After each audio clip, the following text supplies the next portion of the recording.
এটা কি পুকুরে ছাড়ার জন্য না খাওয়ার জন্য? ও তাজা না মরা? যদি বাইসে থাকে তো এই আসতে যা, আগে কাতারে ছাড়বি। বাঁচেছে না মরে গেছে? হ্যাঁ মরে গেছে? তাজা আছে কই? চলি গেছে কোন গেল?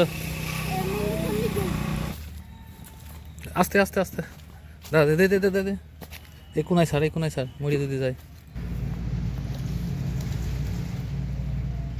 ধর যা চল যা। মাছ মারার জন্য সব লাইন দিয়ে বসে আছে। এই পুকুরে ছোট ছোট মাছ আছে, দেখাচ্ছি কি মাছ আছে। মাছ দেখা যাচ্ছে? ওরে ধরতে পারতেছি? দে আমার হাত দিয়ে ধরলে মাছ পাওয়া যায়। দেখেন ছোট ছোট কত মাছ, দেখ কত মাছ দেখা আছে রে। হ্যাঁ তোরা আগে হাগলা চলে সব চলে গেছে।